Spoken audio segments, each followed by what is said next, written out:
Hello प्यारे बच्चों। क्या हाल चाल है आप सभी के डियर स्टूडेंट्स। तो देखिए नवदीप सर की फिजिक्स की क्लास में आप सभी का स्वागत है डियर स्टूडेंट्स। अपने जो कर रहे थे फिजिक्स में वो चल रहा था चैप्टर नंबर 4 इलेक्ट्रिक कैपेसिटेंस जिसका नाम था। आज पार्ट नंबर 6 अपने डिस्कस करेंगे। तो जो इससे पहले वाले पार्ट थे वो सारे आपको मैंने नोट से करवाए हैं, लेकिन आज वाला पार्ट थोड़ा क्या था, तो यानी इसमें या तो कैलकुलेशन ज़्यादा है और समझने वाला पार्ट ज़्यादा है जो कि बोर्ड पर ही समझ आ सकता है। तो आज की जो वीडियो है वो अपने बोर्ड पर करेंगे, बोर्ड पर समझाऊंगा। तो आज देखो अपना जो टॉपिक है वो क्या है कि capacitance of A parallel plate capacitor when it is partially filled with dielectric.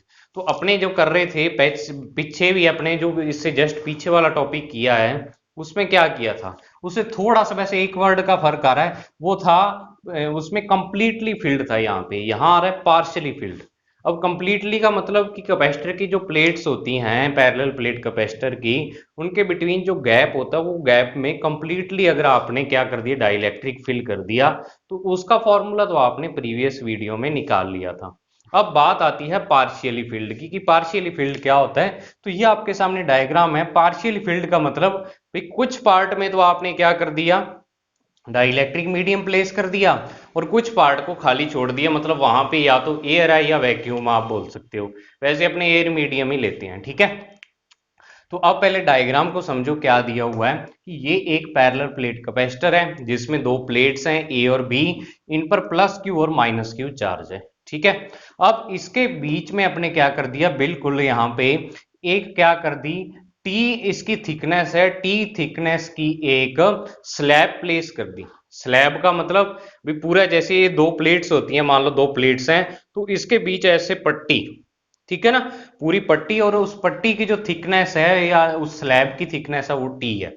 और कैपेसिटर की जो प्लेट्स के बिटवीन जो डिस्टेंस है वो डी है। और इस स्लैब का जो डाइलेक्ट्रिक कांस्टेंट है, डाइलेक्ट्रिक मीडियम की जो स्लैब है उसका वो क्या है, एप्सिलॉन आर है आपके पास, ठीक है। तो अब अपने को कैपेसिटेंस फाइंड करनी है। तो पहले देखो थ्योरी आपके सामने लिखी हुई है कि अपने जो जो चीजें आपको डायग्राम में दी है वो सारी यहाँ पे लिख दिया करो।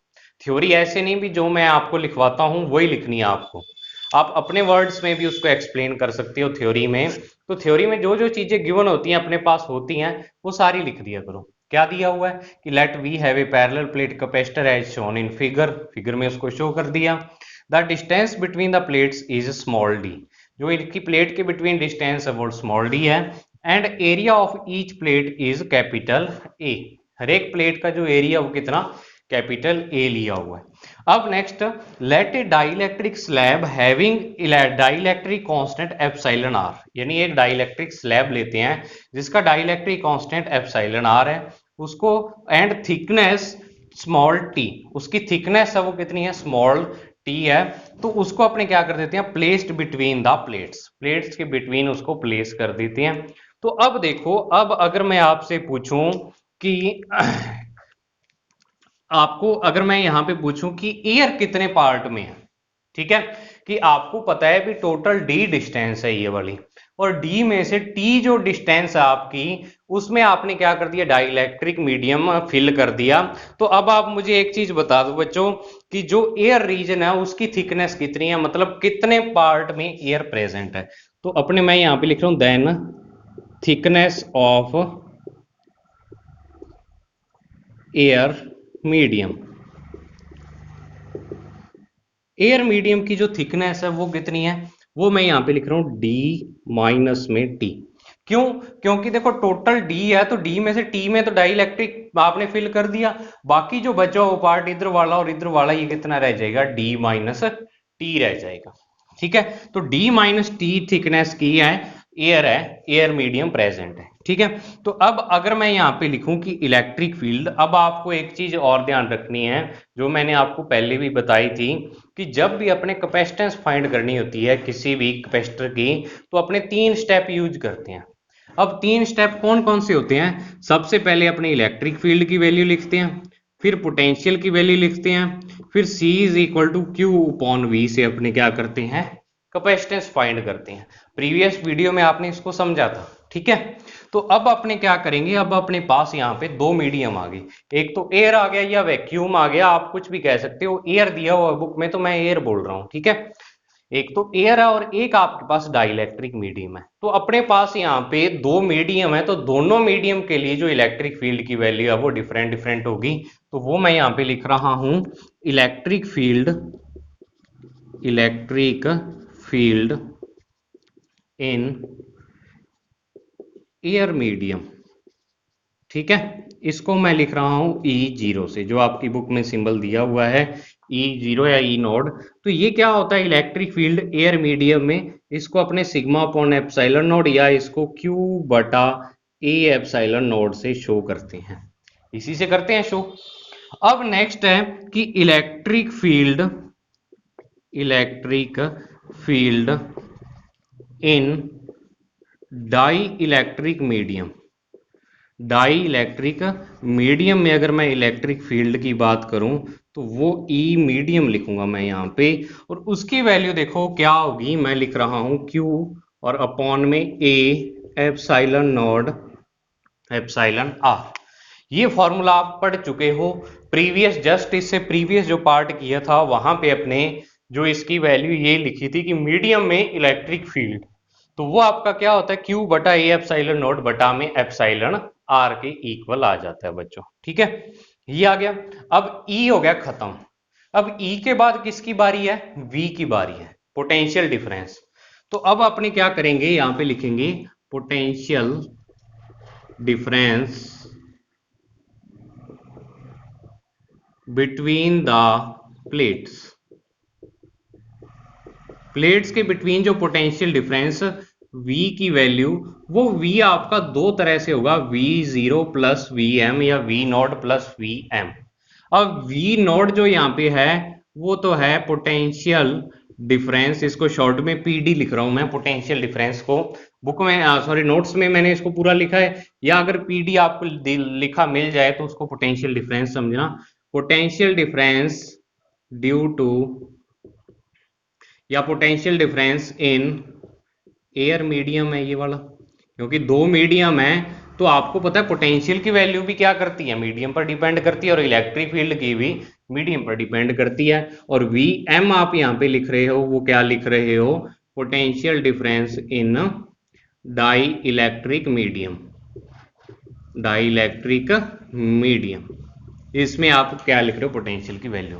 तो अब देखो इसकी अगर मैं वैल्यू लिखूं यहाँ पे तो ये हो जाएगा V बराबर V0 की वैल्यू अगर मैं लिखूं तो वो E0 और इनटू में, और प्लस में यहाँ पे लिख रहा हूं मैं V मीडियम की वैल्यू EM और इनटू में। अब मैंने आपको बताया था कि जब आपको क्या करना हो, इलेक्ट्रिक फील्ड से पोटेंशियल फाइंड करना हो तो इसका जनरल फॉर्मूला होता है E इंटू डी, यानी E और जितने पार्ट में आपको क्या करना है, पोटेंशियल फाइंड करना है, उसकी लेंथ या उसकी क्या हो जाएगी, विड्थ हो जाएगी। ठीक है, तो अब आप देखो कि एयर मीडियम कितने पार्ट में है, यहाँ पे कितनी लेंथ में है टोटल, तो वो आपने स्टार्टिंग में लिख दी कि थिकनेस ऑफ एयर मीडियम है D माइनस टी। तो अब यहां पे E0 और यहां आप लगा दोगे D माइनस टी।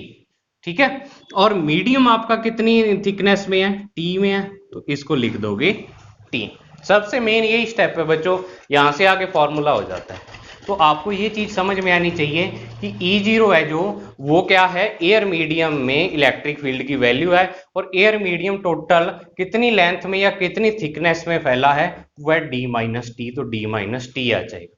और इधर मीडियम आपका T विड्थ में या T थिकनेस में फैला हुआ है। अब इनकी आप क्या करो, वैल्यूज पुट कर दो, जो ये वाली वैल्यूज आपके पास, इसको इक्वेशन फर्स्ट दे दो, इसको इक्वेशन सेकंड दे दो।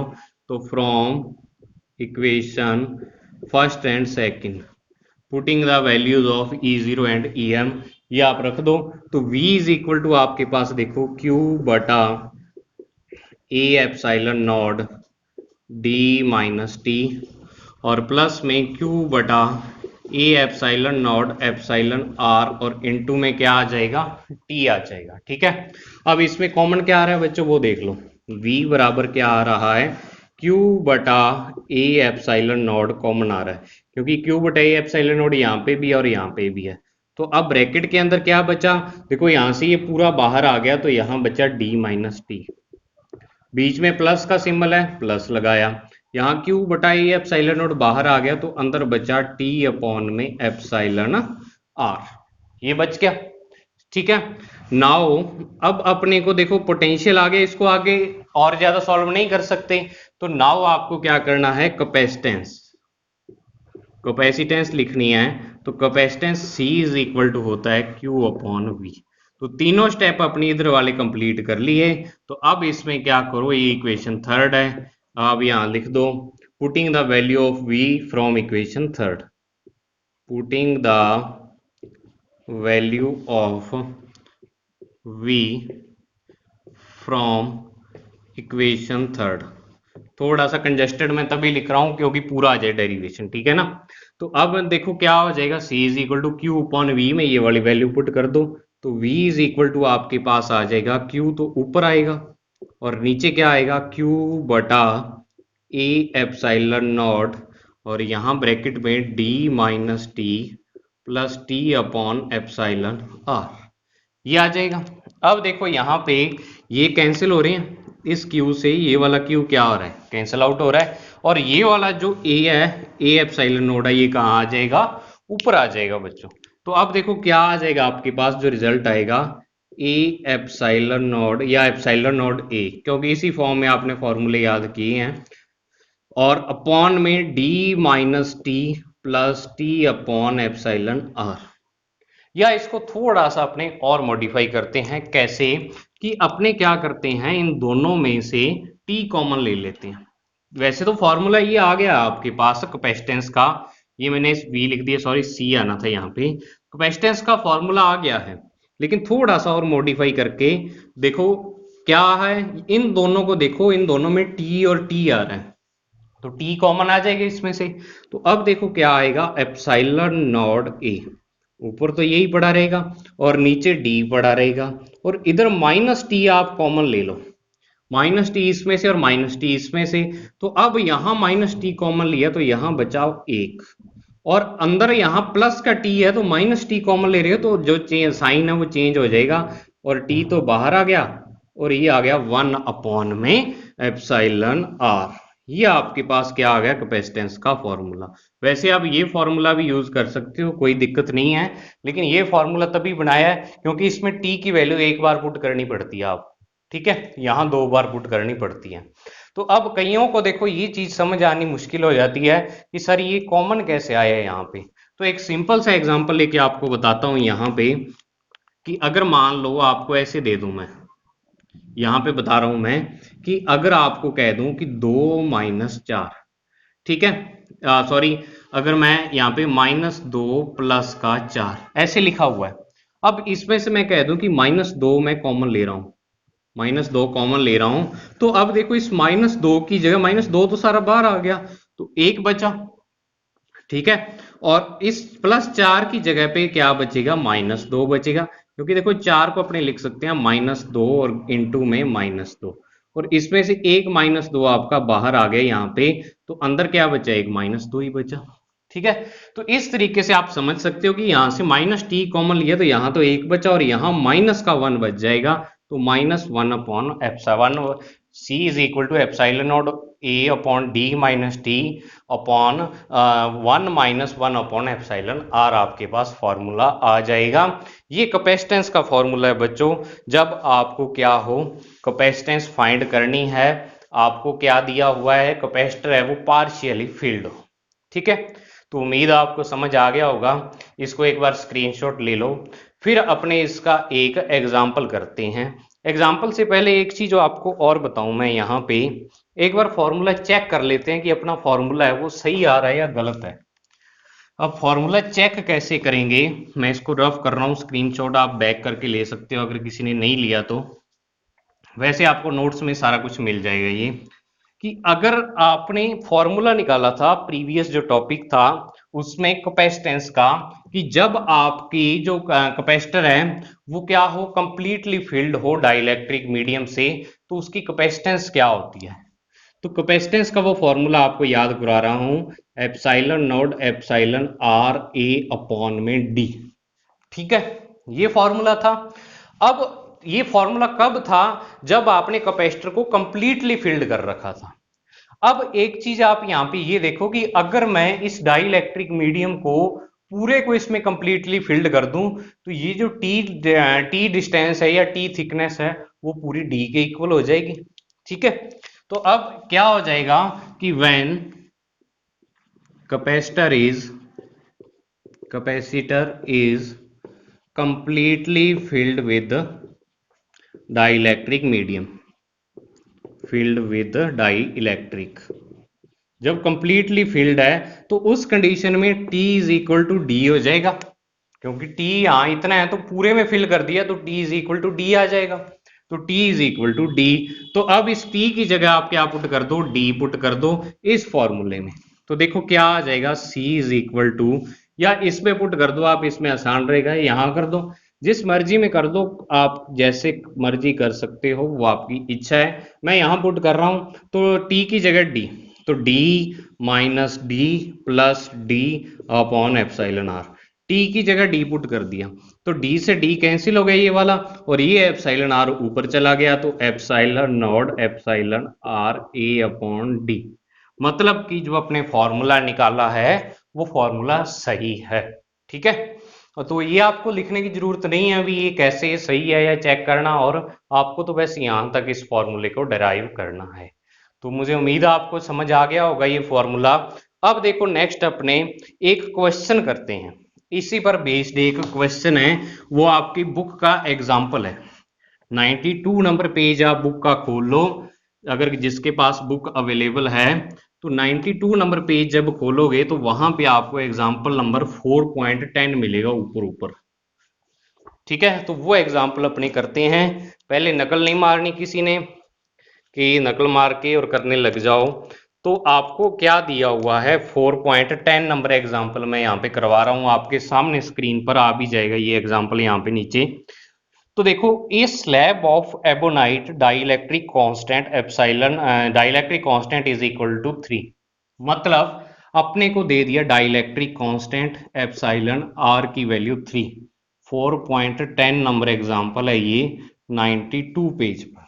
ठीक है, एप्सिलॉन आर 3, जो जो चीजें गिवन है उसको मैं यहाँ पे सिंबॉलिक फॉर्म में लिख रहा हूँ भी, जो सिंबल की फॉर्म में, क्योंकि देखो जो फॉर्मूले होते हैं उसमें सिंबल ही यूज होती हैं। ठीक है, तो वैसी फॉर्म में मैं इनको लिख रहा हूं।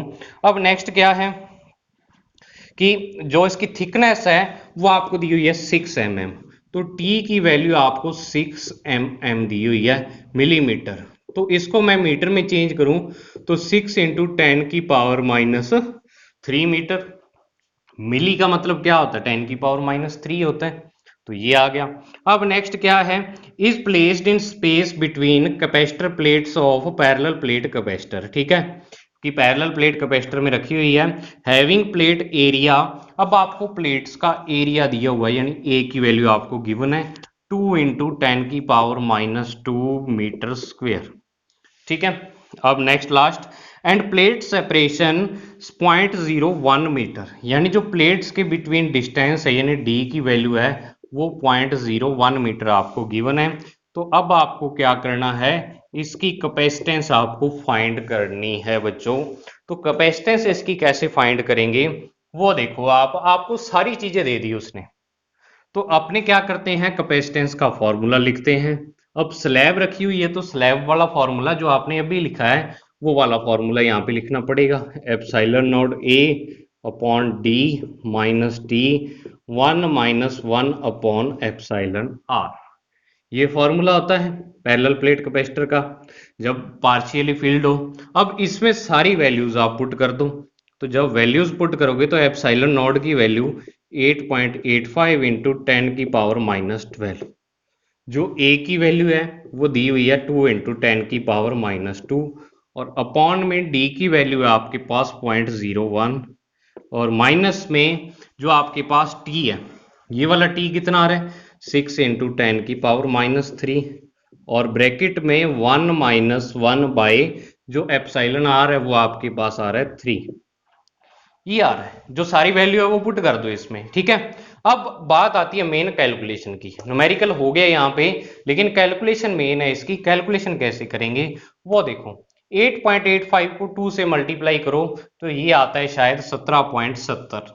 ठीक है, तो ये आ जाएगा 17.70, 17.70 इंटू में 10 की पावर कितनी बन जाएगी, -14, 14 अपॉन में देखो 0.01 पड़ा रहने दो, 0.01 -6 इंटू 10 की पावर -3 और इंटू में ये 1 में से 1/3 गया तो आपके पास बचा 2/3।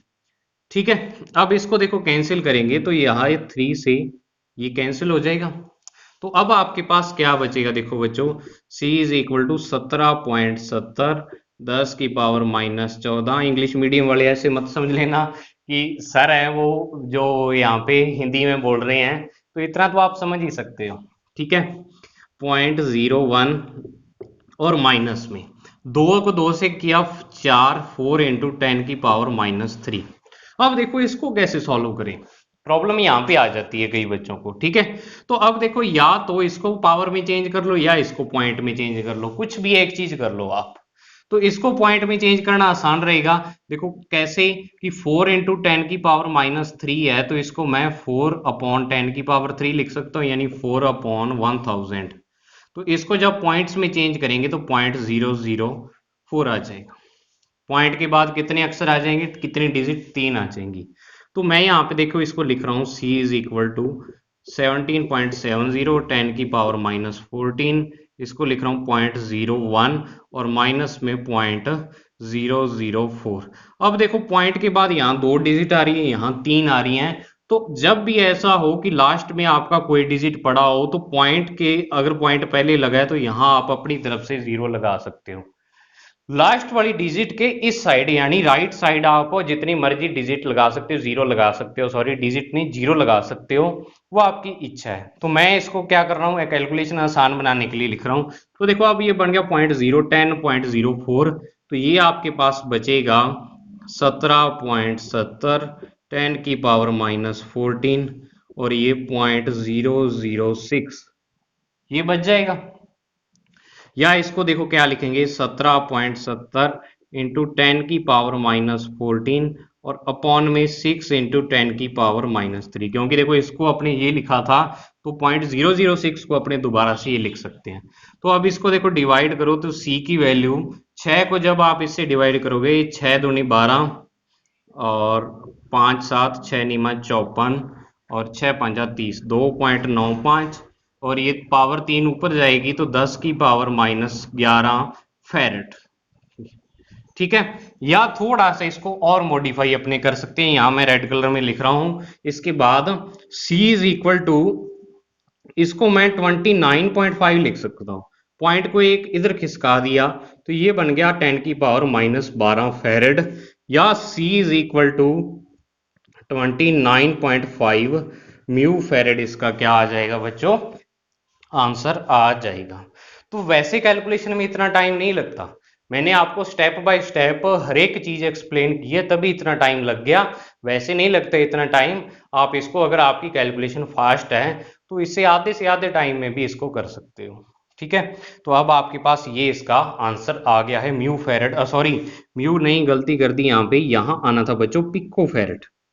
पिको फेरेड आएगा क्योंकि 10 की पावर -12 क्या होता है, पिको होता है, पिको फेरेड आपके पास आंसर आ जाएगा, या आपके पास ये वाला आंसर आप लिख सकते हो।